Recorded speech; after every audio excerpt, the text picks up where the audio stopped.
Welcome to Coruzant Technologies, home of the Digital Executive Podcast. Welcome to the Digital Executive. Today's guest is Juan DeAngulo. Juan DeAngulo is a dynamic entrepreneur whose rare blend of investment expertise and startup agility has driven transformative growth across industries. Juan co-founded and scaled a real estate investment platform to over $4 billion in assets, leading a team so inspired by his leadership they voluntarily returned to the office during the height of the pandemic. Today, he's co-founding Inselligence, a global tech startup that's revolutionizing how small and medium-sized businesses manage sales operations across 3 continents. Well, good afternoon, Juan. Welcome to the show. Thank you, Brian. Thanks for having me on. It's good to be on. Absolutely, my friend. I appreciate it. You're in Miami today. I appreciate you traversing one time zone. I'm in Kansas City, but still love to connect and have a conversation. So, Juan, I'm going to jump into your first question. You challenged the conventional wisdom that sales is an art, not a process. At Inselligence, how have you translated that belief into systems and tools that scale? Could you share a concrete example where replacing art with process made a measurable difference in revenue or team performance? Sure. I mean, that's a deep question and I think we can unpack it. But, essentially the way that I like to talk about it, Brian, is there is a lot of that goes into the activity of selling, right? So anybody that has led a sales organization or has been a part of sales naturally understands that the one-on-one interaction between a seller and a buyer contains a lot of activities that we could classify as an art, right? I mean, you have to be a good listener. You have to know your product or your service. You have to be a good communicator. You have to understand how to identify the pain points. And those are all things that are absolutely critical. But as you're transitioning from maybe a founder-led organization or founder-led sales to actually being able to structure a team that can scale, right? Because one of the challenges that most organizations deal with in scaling is how do I multiply the results that maybe a founder had or maybe a sales leader had or a top producer had into 10, 20, 30, 40, or even 50 salespeople, right? I mean, that process of scaling is a challenge. And we are big proponents that a lot of the answers are found in the process of selling, not in the activity of selling. Most organizations are what I call very people dependent. They are fully dependent on hiring superstars or reproducing superstars, but they don't have an ability to really gain insights based on their data that they're accruing almost always in some form of a CRM to be able to understand what's really happening, right? Where in my process am I losing deals? Which are the stages where I'm leaking in my pipeline? What are the causes of that?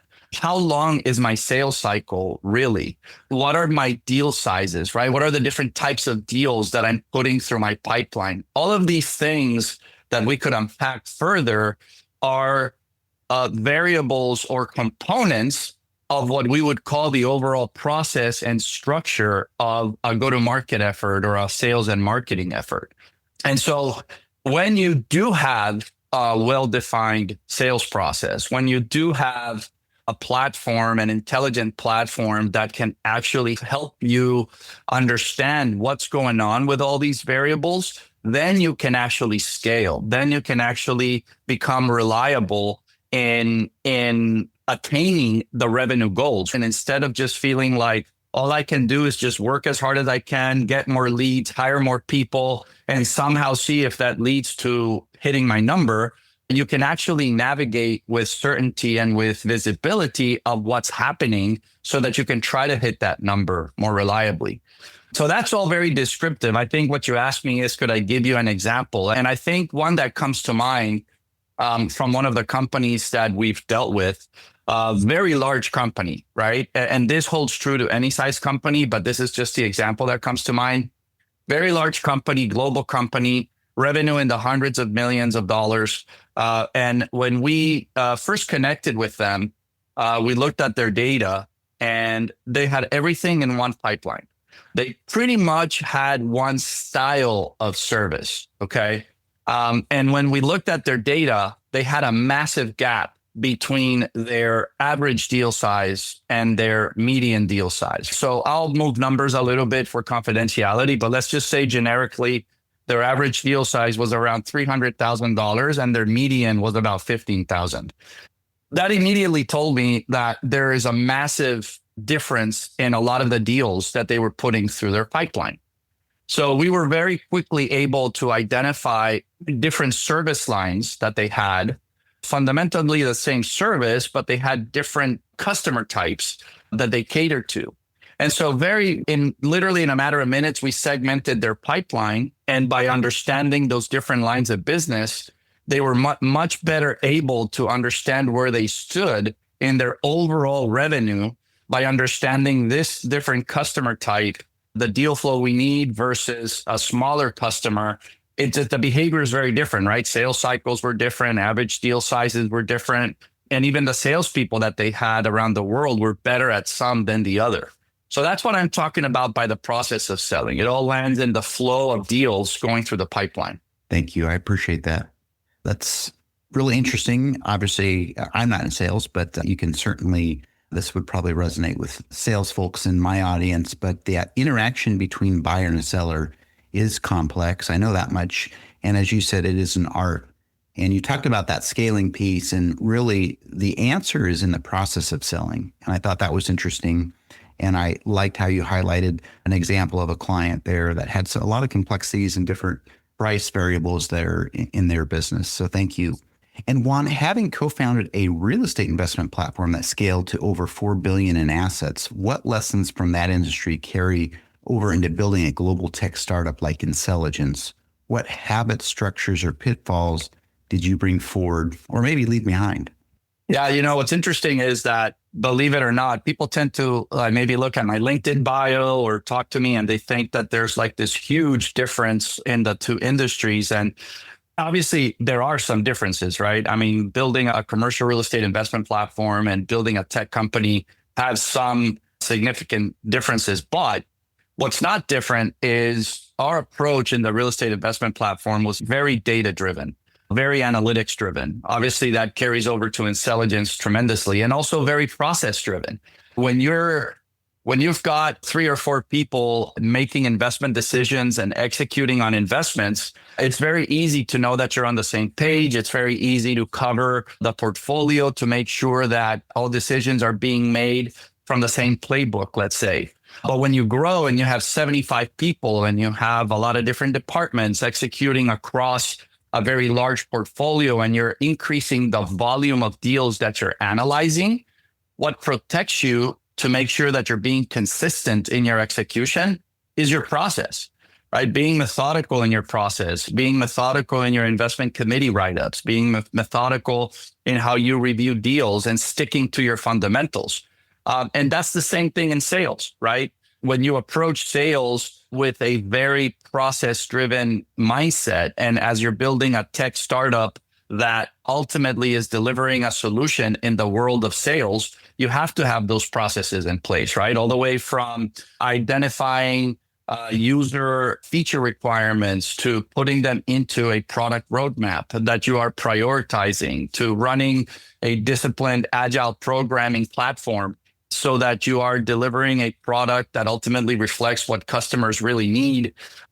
There are a lot of consistencies, but I would say that at the end of the day, Brian, both in investing and in tech, the number one resource of any company is the people. And then that includes your internal people as well as your external stakeholders, be it partners or be it customers.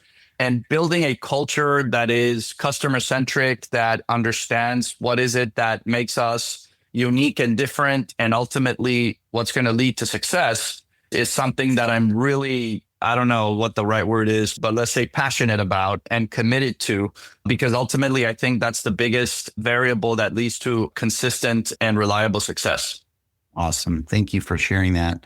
And I did like how you teased apart a little bit of the differences between real estate investing and having a tech company there. But at the end of the day, the analytics and the processes are very similar. As you mentioned, you got to be methodical and you're working on your processes. But the number one, I'd say, ingredient to this, and you mentioned that, is people, of course. That's the center of your business. And to build that customer-centric business, you got to have some great people in there. So I appreciate that. And Juan, in startups, there's often tension between speed and structure. When is it worth investing heavily in process documentation, dashboards, formal systems, versus when it's better to move fast with minimal process? How have you found that balance across your ventures? Wow, that's another great question. I mean, there's a couple of things that come to mind. And I'm going to start with an analogy. I tend to be an analogy guy. And when I think about building an organization, you have to know up front that if your goal is to build a significant size company, which is usually what founders are after in the idea stage, you have to look at it as building a building, right? And if you've ever been in a big city like New York or Chicago and you're seeing a skyscraper being built, for the first year, all you see is a big hole and you don't see anything going above the ground. And I've always seen that as a very good analogy to what building a company is like, if what you want is to build something of scale. Because you got to take the time to build that foundation. You've got to take the time to build that foundation, because if not, as you start to go vertical, maybe when you're in floor 3, 4, and 5, you think you're okay. But when you start to get to building to floors 20, 30, and 40, if you skipped steps, if you skimped on your foundation, it's going to start to show. And usually the implosion is not slow, right? It happens seemingly quickly, but the cracks began to erode from inside. And some of those cracks are culture, right? Not taking the time to really understand what are the kinds of people that I want to bring in, what's going to really define my team, what's going to make people work well together.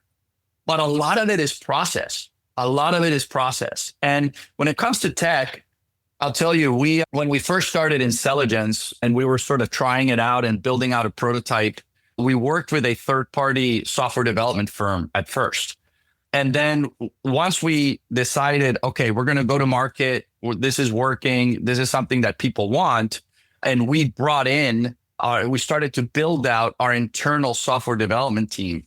The number one pain point we had in that transition was process, specifically documentation, right? The third-party development company, understandably so, because they're basically providing a service to a third party, did not take the time to really document everything that was being put in the code, all of the formulas. And so probably the first 6 months in that transition, before we could start to build new features or continue to develop the product, what we really had to do was spend the time to go back and really shore up everything that had been done originally. And so it's really important to basically build the plane as you fly it. And it's an art. I don't think there's a perfect answer. I think leaders have to have the ability to juggle this. But as you're building in that urgency of results, right? You're surviving. You're trying to get revenue. You're trying to just get those initial sales and figure out a way to build momentum. And you want to just prioritize everything that has to do with generating deals and customer requirements.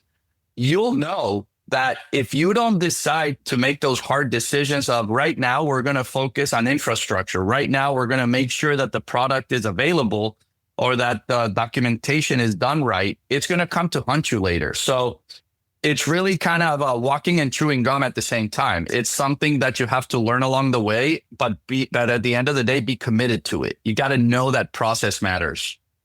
Thank you. Appreciate that. You certainly highlighted some great things in there, but that tension between speed and structure, the analogy that you use is that skyscraper, and the foundation absolutely is the most important when you're building something and you want to scale this business into something much larger. Obviously, a culture plays a piece into that, as you mentioned, but process is the number one thing that I took away. So thank you.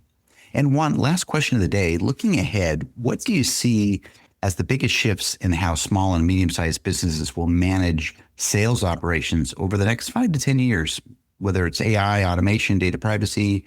How is Inselligence positioning itself to lead or not follow in those shifts? So, historically, companies didn't have a choice but to be people dependent and be activity based driven, like we talked about in the beginning, because the systems were not there to be able to have the visibility of what was going on with their process. I've always challenged sales leaders. If you think about your top producers and you put them next to your bottom producers, not the bottom producers that are just very far from being top producers, but there's always those people that you kind of scratch your head and you say, how could these not be top producers, right? Because they know the product, they speak well, they're nice people, or they connect with people at a personal level, but they just don't hit their number. The difference is always process, right? The top producers just know how to work on the right deals, prioritize their time well. That's all process. So now with the advent of machine learning and AI and very, sophisticated words to basically talk about algorithms and numbers and computing power, companies are going to have the ability to see that. What I'll tell you, though, is where Inselligence is uniquely positioned is that all of the solutions that are out there, that I wouldn't even call them competitors because they're going about it in a very different way, are using AI and this computing power to address the activity of selling. Right? I think a lot of your listeners maybe have heard it used as conversational AI, right? Like there's all these AI platforms that are doing a really good job with things like capturing phone calls and turning them into text and feeding it into the CRM, or providing coaching for reps real time to overcome objections. There's a lot that can be done around the realm of engagement and conversational AI. And that's all great. But there's nobody out there that is addressing the process of selling the way that we are. What we call a deterministic AI platform, where actually utilizes sophisticated formulas and a sophisticated methodology that's tried and true to provide that process-driven intelligence so people really know where they stand and what they have to do to hit their number reliably. So we are uniquely positioned to be the ones that actually provide that information and that intelligence, and then combine or complement some of what these other conversational AI players are doing, so that at the end of the day, companies get a complete solution, right? I think we have seen some consolidation in the industry. I think we're going to see more, because if I'm a CEO today, I would have a very hard time understanding how many tech tools should I be implementing in my company, right? I bought this CRM and then I get bombarded with all these other specialized tools. At the end of the day, how complicated can my tech stack be? And I think that the people that are able to come to them with a simplified solution, which is what we're doing, where we can come in and say, hey, listen, you just need one complement to your CRM and you'll get everything from your conversational AI all the way to your process-driven intelligence. Those are going to be the ones that win. Thank you. Really appreciate that. And again, Juan, I love your analogies. You talked about, business in the past really relied on people, right? And the analogy you used was those salespeople as an example here. You compared some of the top salespeople versus the lower level salespeople, and you compared them and saying, they've got just about everything as far as the traits and the experience and the relationships, but maybe that process isn't there. And I think that's important. And that ties into how we move into this next really few years of AI automation and artificial intelligence. AI is definitely going to bring in some more productivity and efficiencies to assist in these processes for sure. And I can't wait to see what your platform does as well. Juan, it was such a pleasure having you on today, and I look forward to speaking with you real soon. All right, Brian, thank you for having me on, and hope this was of value to your listeners. And we're certainly excited about what Inselligence is doing and hopefully connecting with some of them. Bye for now.